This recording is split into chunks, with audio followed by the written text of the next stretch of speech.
오늘 저희들에게 주신 하나님의 말씀 시편 50편 7절에서 15절의 말씀 의지하고 네가 나를 영화롭게 하리라, 이런 제목의 말씀을 전합니다.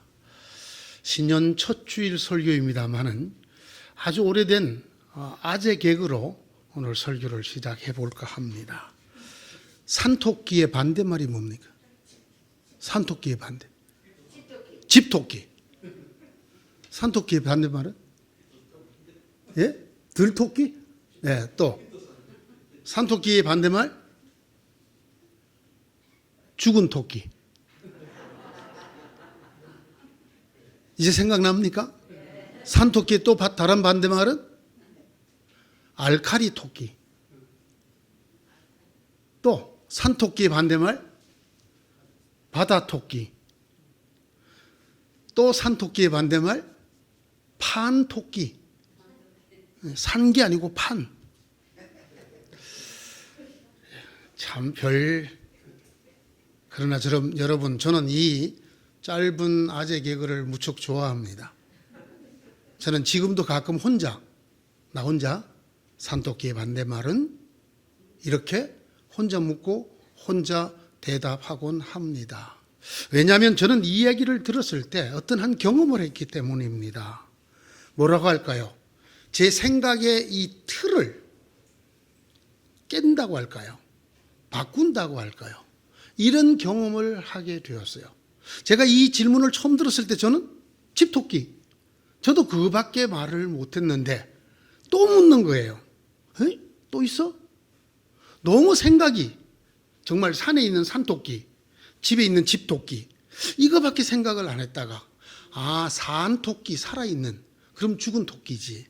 그 맞네, 말이 되네. 산이냐 알칼리냐 할 때 산토끼, 알칼리 토끼, 그것도 말이 되네. 내가 산토끼, 내가 판토끼.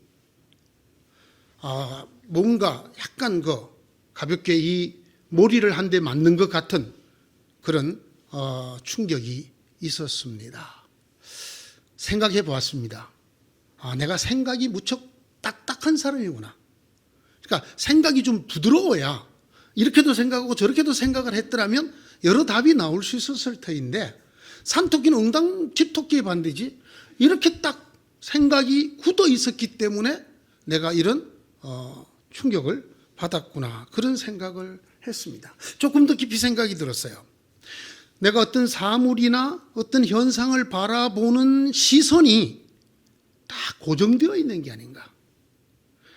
그렇게 외에도 다르게도 볼 수 있는데 나는 내가 보는 그것밖에는 없다고 생각을 하거나 옳지 않다고 생각을 해왔구나라고 하는 그런 제 나름대로 작은 충격을 받았습니다. 이 질문을 주고받고 난 다음에 제가 사물을 보는 관점 또는 그걸 보는 각도, 이런 것들이 대단히 달라졌다고 말씀드릴 수가 있습니다. 그냥 우스갯소리 같은 아재 개그를 통해서 말입니다. 그래서 어떤 생각이 굳어 있던 것을 부드럽게 해야 되겠다 하는 이런 생각을 많이 하게 해 주었습니다. 그래서 지금도 혼자 생각을 해봐요. 가끔 산토끼의 반대말은, 그럴 때 내 마음이 다양한 답이 쭉 나오는 날은 오늘 내 생각이 부드럽구나, 내가 사물과 현상을 보는 시선이 다양하고 넓구나, 이런 생각이 들지만 집토끼 외에는 생각이 안 나. 이런 날은 내가 매우 지금 생각이 협소해지고 굳어 있구나, 이런 생각을 합니다. 이 이야기에 결정판이 하나 있어요. 어떤 책에서 읽으셨습니다. 여러분, 이 질문에 여러분은 어떻게 대답하시겠습니까? 얼음이 녹으면 물이 되지.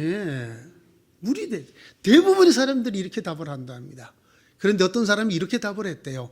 얼음이 녹으면 봄이 오지. 전 정말 충격을 받았어요.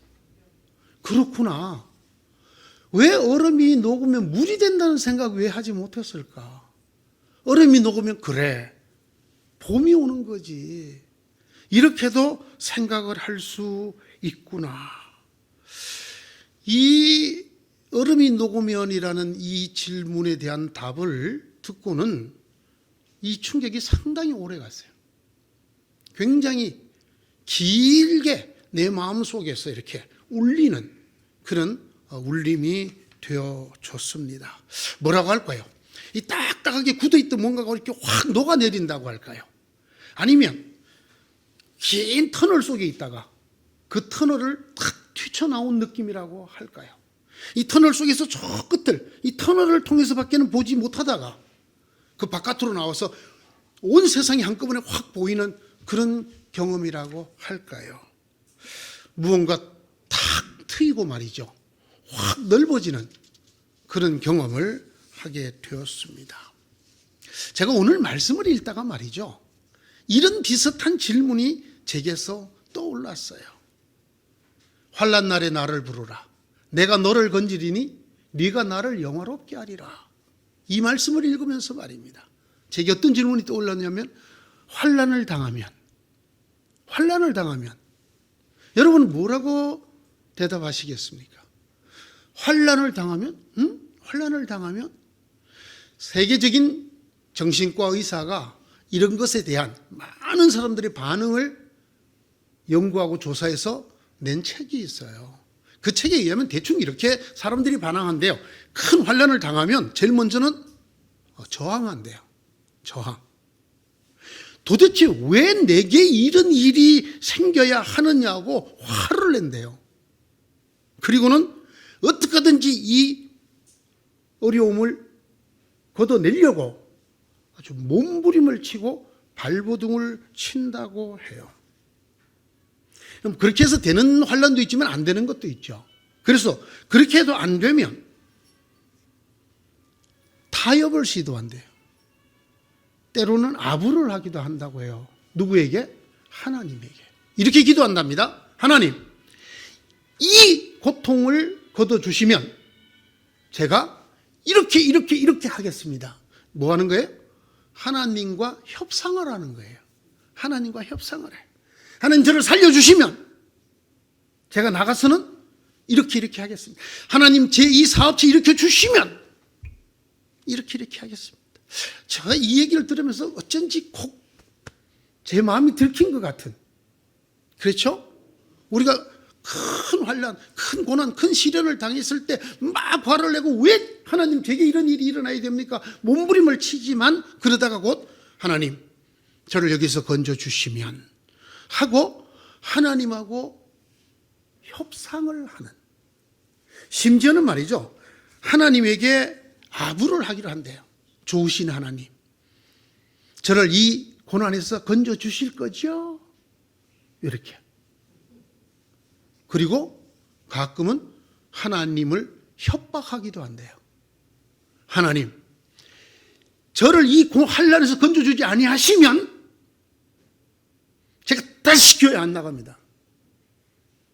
애들이 그거 안 사주면 나 밥 안 먹어.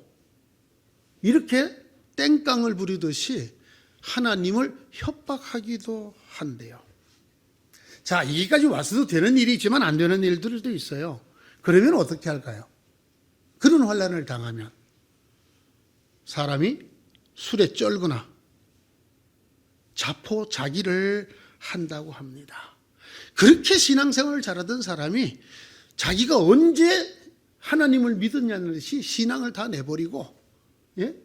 교회고 뭐고 그냥 다 내팽개치고 될 대로 되라. 될 대로 되라. 그 사람 입에서 제일 많이 나오는 이야기가 이런 거예요. 그럼 그렇지 내 같은 인간이, 그럼 그렇지 내 같은 인생이, 그렇게 자주하고 냉소하고 누구의 말도 듣지 않으려고 하고 누구와도 관계를 하지 않으려고 한다고 합니다. 비관과 한숨에 파묻혀 살게 된지 술이나 냉소에 쩔어서 살게 되고 모든 관계를 끊으려고 하게 된다고 합니다. 이래 가지고도 해결되는 환난이 있는가 하면 그렇지 않는 환난들도 있지요. 그러면 그 다음에는 그 유명한 책 제목이죠. 그리고는 아무 말도 하지 않았다. 묵묵부답. 더 이상 할 말이 없게 되는 것이지요. 여러분 어떻습니까? 환난을 만나면 여러분의 답은 어느 쪽입니까? 자, 여기까지가 일반적인 사람들의 답이라고 합니다. 제 관심은 일반적인 사람들이 아니라 신앙인입니다.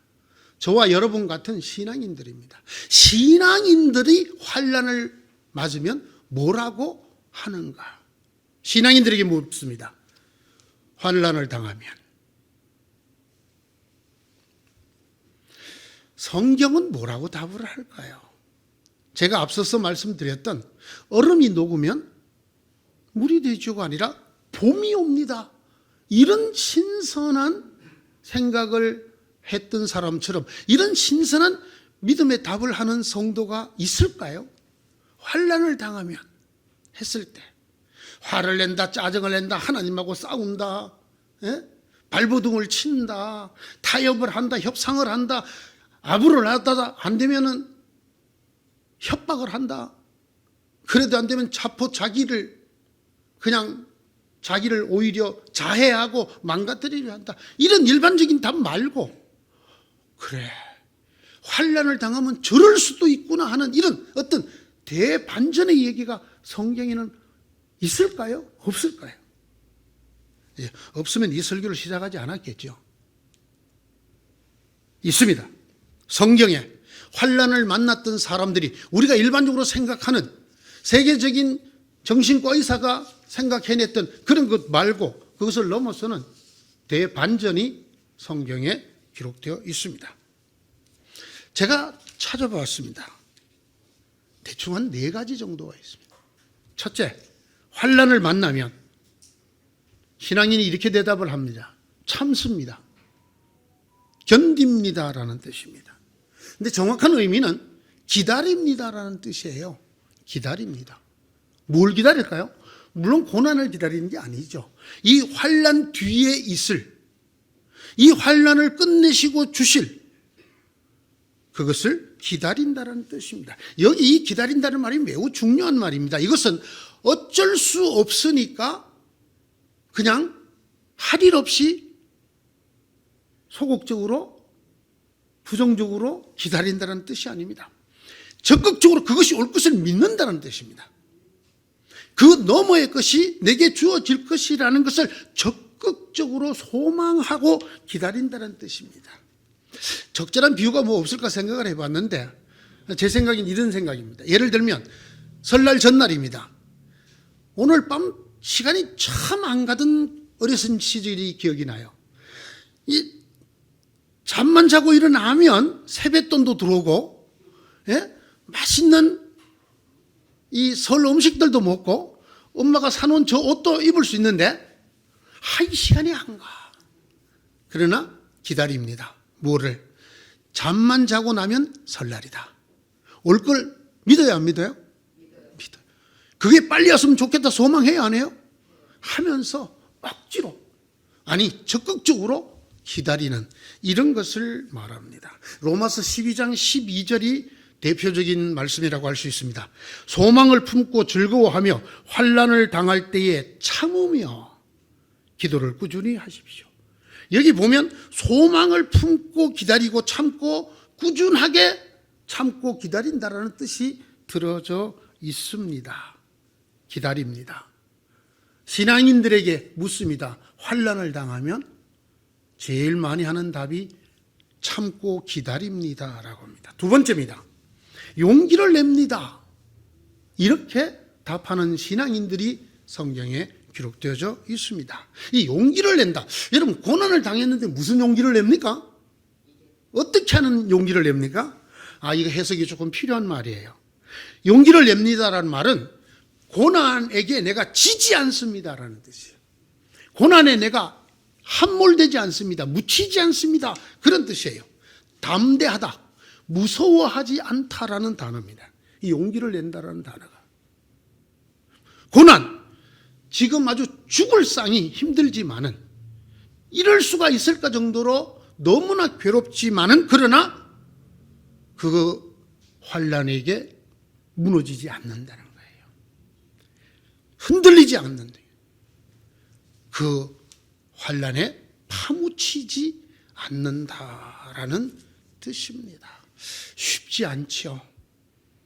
신앙을 가지지 않은 사람이 이르기가 대단히 어려울 것입니다. 그러나 신앙인들은 그런다는 거예요. 환난을 당하면 용기를 냅니다. 환난을 당할수록 용기를 냅니다. 내가 이것을 너희에게 말한 것은 너희가 내 안에서 평화를 얻게 하려는 것이다. 너희는 세상에서 환난을 당할 것이다. 그러나 용기를 내어라. 내가 세상을 이겼노라. 주님의 말씀입니다. 환난을 당할 것이다. 그러나 어떻게 하라? 담대하라. 용기를 내라. 지지 마라. 거기에 파묻히지 말아라. 왜? 최후 승리는 이미 내 안에 있다. 주님의 말씀입니다. 세 번째입니다. 환난을 당하면 신앙인들에게 묻습니다. 환난을 자랑합니다. 여기서부터가 우리들의 생각의 틀을 흔드는 반전이 시작됩니다. 환난을 자랑을 한다. 나 이렇게 부도 났어. 나 쫄딱 망했어. 하고 자랑하고 다니신 분 한번 손 들어보시죠. 예수 잘 믿는다고 꼴값을 떨더니 꼴 좋다. 쫄딱 망했다며. 그래, 나 망했어. 나 망했다. 이렇게 자랑하신 분 한번 손 들어. 성경에는 그런 사람이 나온다 그 말입니다. 환난을 자랑합니다. 이 문장은 환난 가운데에서도 자랑합니다라고도 번역할 수 있는 문장입니다. 지금 죽을 것 같은 환난을 겪고 탈탈 다 틀렸습니다. 몸도 망가져갑니다. 가정도 찢어지기 직전입니다. 그럴 때 이 내게 닥친 환난을 자랑스러워한다. 어떻게 보이십니까? 권사님, 제정신인 것 같습니까?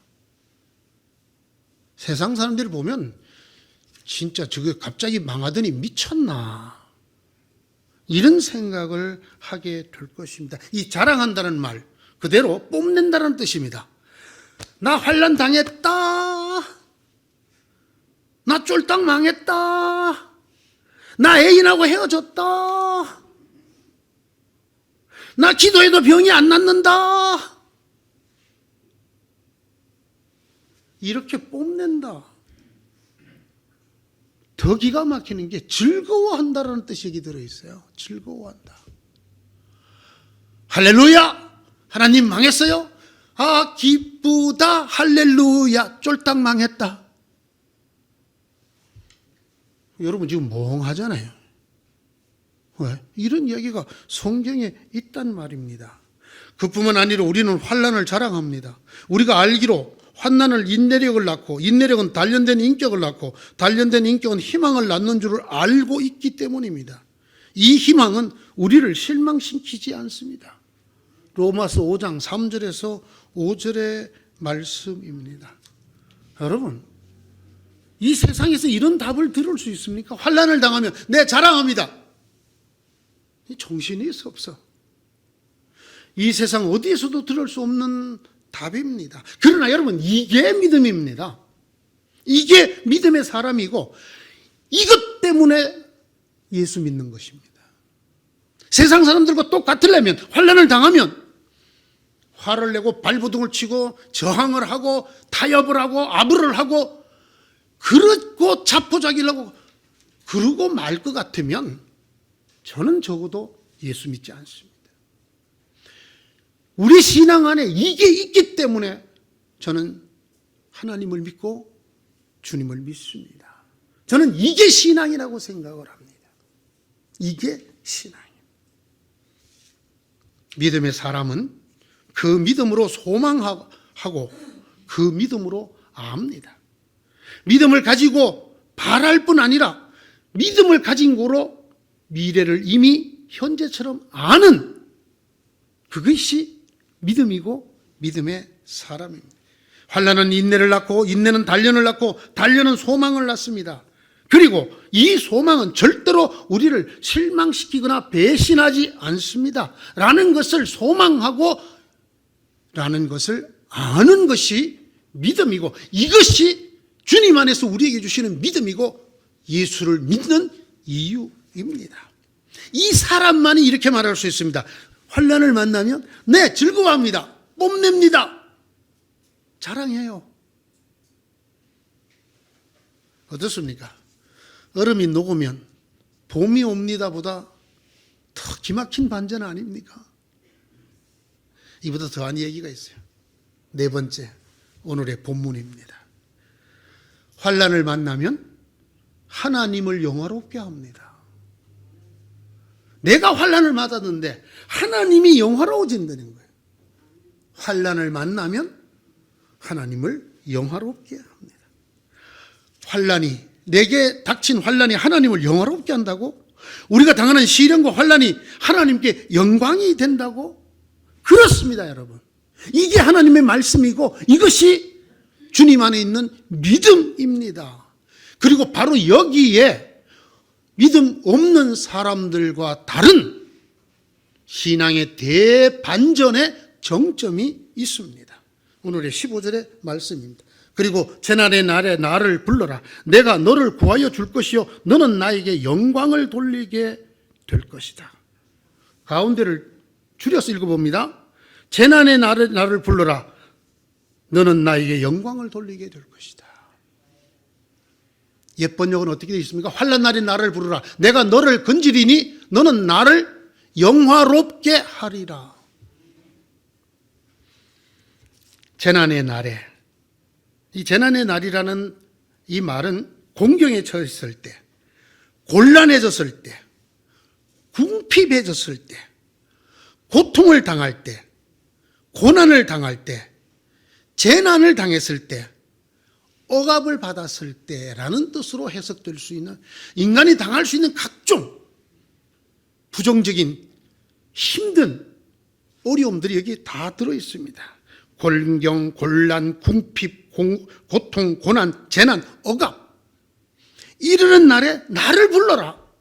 여기 나를 불러라는 말은 주무신 하나님 깨우라는 뜻이 아니고 하나님의 이름을 부르다라는 뜻인데, 이 말은 다른 말로 하나님께 기도하여라 라는 뜻입니다.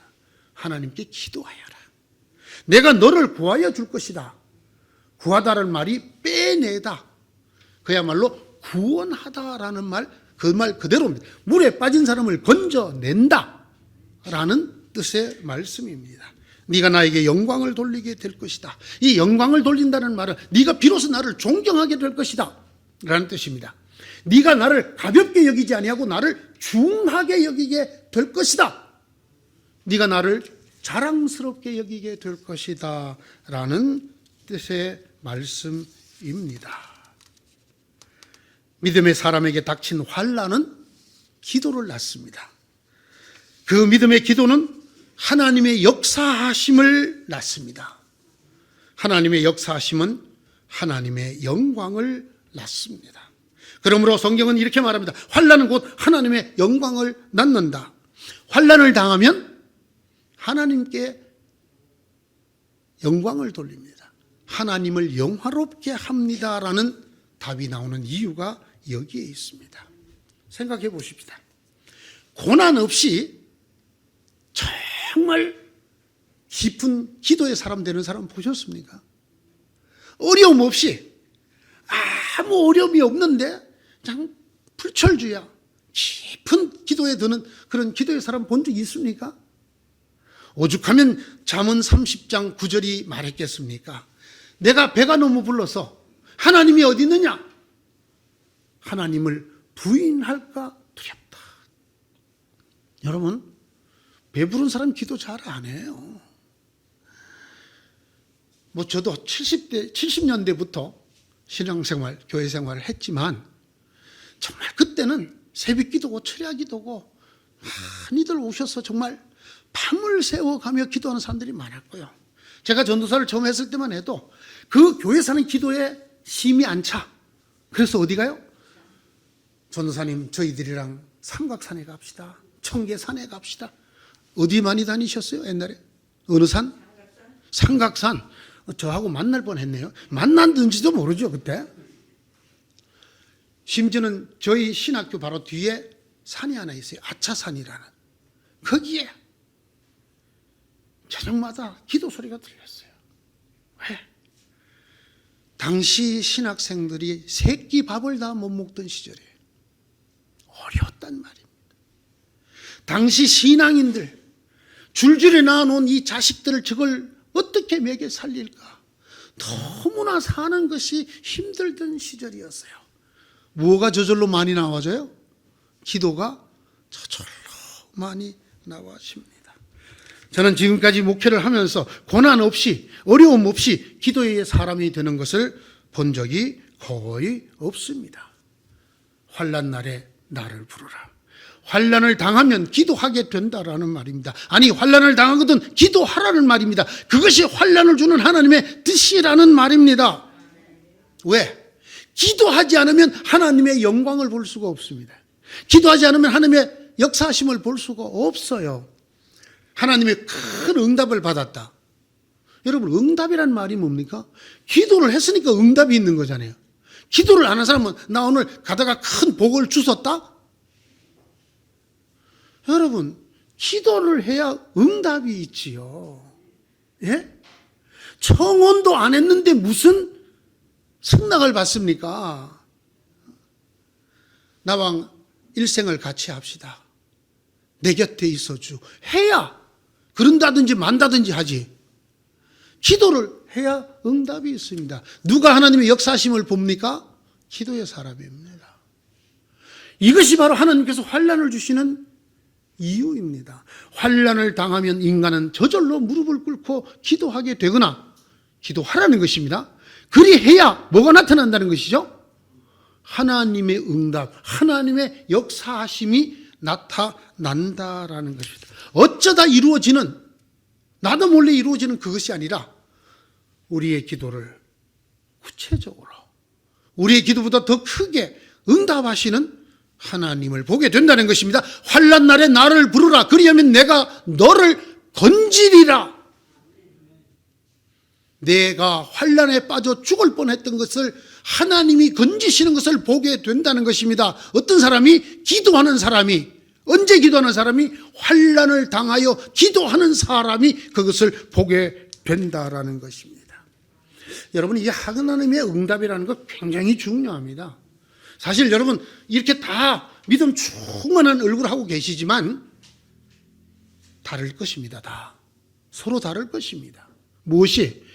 내 기도에 하나님이 응답으로 역사하시는 경험이 있는 사람과 그래서 살아계신 하나님을 경험한 그 하나님을 들은 것이 아니라 아는 것이 아니라 만나본 사람과 그렇지 못한 사람들의 차이가 있다는 말입니다. 저는 지금도 잊지 못합니다. 고등학교 2학년 여름 수련회 둘째 날 저녁에 저를 만나주신 그 하나님. 저는 생생히 하나님의 임재를 경험했습니다. 그 후에 제가 목사가 되고 난 다음에 또 한 번 더 하나님의 임재를 경험했습니다. 첫 번째 임재는 은혜의 주님의 임재였습니다. 두 번째 임재는 영광의 주님. 그 앞에서 죄인된 인간이 숨을 쉬기도 힘든 이런 하나님의 임재, 기도의 응답을 맛본 사람과 그렇지 않은 사람 다릅니다. 왜 많은 신학자들이나 신앙생활을 오래 했던 사람이 끝에 가서 헛소리를 하는지 아십니까? 제가 요즘 굉장히 가슴 아픈 사람이 하나 있어요. 우리나라의 유명한 은혜로운 목사님의 아들이에요. 맏아들이에요. 특히 우리나라에서 제자 훈련을 제일 많이 시킨 목사님의 아들이 완전히 일탈했어요. 구약 성경 외에는 성경이 아니다. 이렇게 말을 하는 책을 썼어요. 왜 이렇게 되는지 아십니까? 살아계신 하나님을 만나지 못했기 때문에. 하나님을 만난 인간은 이런 얘기를 하지 않습니다. 우리 주 예수 그리스도의 이름으로 그의 아버지 되신 하나님을 경험한 사람, 그의 임재를 경험했거나 그가 내려주시는 인간으로서는 상상할 수 없는 어떤 응답을 경험한 사람들이 할 수 있는 얘기가 아닙니다. 아무리 신학을 많이 하고 박사를 몇 개를 가지고 있어도 이런 하나님의 응답과 임재하심을 경험하지 못하면 첫째, 하나님의 존재, 하나님의 실제를 믿지 못하게 됩니다. 흔히 하는 말로 신이 어디 있느냐? 신은 없다. 만들어진 신, 이런 책을 쓸 수 있는 이유가 여기에 있습니다. 두 번째, 초월적 세계를 모르게 됩니다. 우리가 경험할 수 있는 이 현상계 외에 이 너머의 세계가 있다라고 하는 사실을, 그 사실을 경험해보지 않은 사람은 모른다 그 말입니다. 그런 얘기합니다. 제가 어떤 일에 대해서 먼저 말씀을 받았다든지 그 장면을 제가 먼저 하나님을 통해서 보았다든지 이런 얘기를 하면 그렇게 말합니다. 예, 목사님 그걸 심리학에서는 착각이라 그러고 환상이라 그래요. 그리고 우리의 소원이 투영된, 우리가 너무 그렇게 바라다 보면 그렇게 보이게 되는 그런 현상에 불과합니다. 하나님이 어디 있으며 저 세상이 어디 있고 영의 세계가 어디 있습니까? 보이는 것 외에 아무것도 없습니다. 이렇게 된단 말입니다. 자, 이런 하나님을 모르면, 이런 하나님을 만나지 못하면 어떻게 될까요? 이 사람이 어떻게 하나님에게 영광을 돌립니까? 어떻게 하나님이 그런 사람을 통해서 영화롭게 되시겠습니까? 이런 사람 하나님 높이지 않아요. 하나님을 아주 중하게 여기지 않습니다. 하나님을 아주 가볍게 여겨요. 하나님이 술안주만도 못해요. 네? 정말 세계적인 석학이라고 불리는 사람들이 하는 얘기잖아요. 만들어진 신이라는 것이에요. 네 마음의 소원이 투영된 존재라는 거예요. 왜? 더 이상 드릴 말이 없어요. 그분은 하나님을 모르니까. 하나님의 임재도, 하나님의 응답도, 기도의 실제도 모르니까. 하나님의 세계 모르니까. 그런 사람이 하나님께 영광을 돌린다고요? 하나님을 높인다고요? 그렇지 않아요. 여러분, 경건하다, 경외하다라는 말이 무슨 뜻이죠? 존중히 여긴다는 뜻이에요. 여러분이 여러 옷을 가진 중에 여러분이 특별히 좋아하는, 대부분 좀 비싸고 이런 옷이에요. 이런 옷을 아무데나 굴리고 밟고 다니고 그럽니까? 그러지 않습니다, 여러분. 여러분이 끼는 반지나 치장하는 보석들 중에서도 정말 좋아하고 값진 것들은 굉장히 소중하게 보관을 해요. 함부로 대하지 않아요. 이게 바로 하나님을 경외한다는 단어예요. 가끔은 경험해요. 하나님을 새로 산 구두만큼도 안 여기는, 예? 새로 산 이쁜 브로치만큼도 안 여기는 신앙인들을 많이 봐요. 소위 예수를 믿는다고 하면서, 하나님을 믿는다고 하면서 하나님을 이렇게 대하는 사람을 봅니다. 그 사람 통해서 하나님이 영화롭게 되시나요? 되시지 않습니다. 이것이 바로 하나님께서 그 자녀들에게 환난을 주시는 이유이고, 환난이 저희들에게 가져다 주는 유익입니다. 그리고 이것이 하나님께서 우리를 통해서 영화롭게 되시고 영광을 받으시는 방법입니다. 오래전부터 기도했습니다. 내년에는 어떻게 될까? 저는 이렇게 생각합니다. 지금 전 세계가 당하고 있는 이 환난이 계속될 것입니다. 이 환난을 면하기가 쉽지 않을 것입니다. 저는 왜 그런가를 또 생각을 해보았습니다. 오늘의 말씀을 뒤집어 읽어보십시오. 환난 날에 나를 부르라. 내가 너를 건지리니 네가 나를 영화롭게 하리라. 우리가 무릎을 꿇고 하나님에게 기도를 했더라면, 의학자들과 과학자들을 중요시 여기는 것만큼 하나님을 중하게 여겼더라면 이 환난이 끝났을 것입니다. 이 환난에서 우리를 건져 주셨을 것입니다. 하나님의 말씀입니다. 환난 날에 나를 부르라. 내가 너를 건지리니. 하나님은 아직 우리를 완전히 건지지 않고 계십니다. 왜? 이 환난을 줘도, 이 환난을 당한 일반적인 사람들이 아니라 하나님의 자녀라고 말하는 사람들조차 하나님 앞에 무릎을 꿇고 하나님 이름을 부르지 않기 때문입니다. 방역을 더 믿습니다. 백신을 더 믿습니다. 과학과 의학을 더 중하게 생각을 합니다. 말로만 하나님께 모든 것이 있다고 말을 합니다. 정말로 하나님께 해답이 있다고 했으면 우린 진정 무릎을 꿇었을 것입니다. 하나님의 이름을 밤이고 낮이고 불렀을 것입니다. 구원은 하나님의 것이요 하나님에게서 오는 것이라고 우리를 불쌍히 여겨달라고 했을 것입니다. 여러분, 그러는 교회 보셨습니까? 광화문에 나가서 교인들을 끌고 나가서 데모하는 목사는 있었지만 하나님 앞에 무릎을 꿇어야 합니다. 회개해야 합니다. 우리가 너무 사람 중심에, 이성 중심에, 과학과 학문 중심으로 살아왔던 우리의 삶을 회개해야 합니다. 하나님이 우주의 주인이시고 하나님이 모든 것의 섭리자이십니다. 하나님을 경홀히 여겼던 우리를 회개합니다. 회개합니다.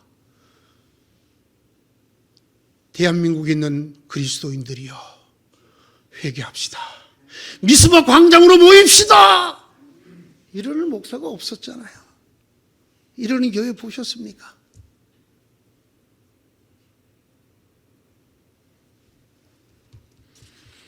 믿음의 자녀들이 할 일이 저는 하나라고 생각합니다. 환난 날에, 이 환난이 지속될 것입니다. 당분간. 나를 부르라. 나를 부르라. 하나님을 찾아야 합니다. 하나님을 중하게 여기고 그 하나님께 무릎을 꿇어야 합니다. 사람을 찾고 과학을 소중히 여기고 자연과 이성 앞에 호소를 하는 것이 아니라, 저 제약회사에 목을 맬 것이 아니라 하나님 앞으로 나아가야 합니다. 하나님이 구해주신다고 하나님을 찾아야 합니다. 이 환난이 하나님으로부터 왔다고 고백해야 합니다. 그리하면 그가 우리를 구하여 주실 것입니다. 이 주어를 자세히 보셔야 합니다. 환난 날에 나를 부르라. 그리하면 내가 너희를 건지리라. 누가? 하나님이 우리를 건져 주실 것입니다. 다시 말씀드리지만 인간이 아니라, 자연이 아니라, 과학이 아니라, 그보다 더 못한 우리가 가진 힘이나 재주나 어떤 능력이 아니라 하나님께서 우리를 건져 주실 것입니다. 하나님께서 우리를 빼내어 주실 것입니다. 하나님께서 우리를 치유하여 주실 것입니다. 그래요, 여러분. 하나님이 입김이 한번 훅 불면 이까지 싹 사라지겠죠. 네, 때가 안 됐어. 왜? 환난을 줬는데도 하나님을 안 찾아. 우리가 아무것도 안 해도 그러면 저절로 하나님이 높임을 받아. 자, 봅시다. 우리 한국 교회가 정말로 미스바로 모여 금식을 하고 하나님 앞에 회개 자복을 했다. 그랬더니 한국의 코로나가 딱 끊어졌다. 그러면 누가 영광을 받겠어요? 우리가 하나님 영광 돌릴 필요가 없어요. 하나님이 저절로 영광을, 하나님이 저절로 영화롭게 되는 것이에요. 환난 날에 나를 부르라. 환난 날에 나를 부르라. 내가 너희를 건지리니 내가 저절로 영화롭게 되리라. 2022년 하나님께서 제게 주신 우리의 말씀입니다. 성도 여러분, 이런 성도들 되시기를 바랍니다. 내가 하나님께 뭘 해갖고 영화를 돌리려 하지 마십시오. 오히려 환난을 당했을 때 이 환난이 하나님으로부터 한 거 알고 하나님 앞에 무릎을 꿇고 하나님을 높이고 하나님을 소중히 여기고 하나님 살려주세요. 하나님 잘못했습니다. 라고 하나님을 찾고 부르는 여러분이 되시기를 바랍니다. 그리하면 하나님께서 구해 주실 것입니다. 하나님께서 저절로 영화롭게 되실 것입니다. 얼음이 녹으면 봄이 와요. 환난을 당하면 기도해요.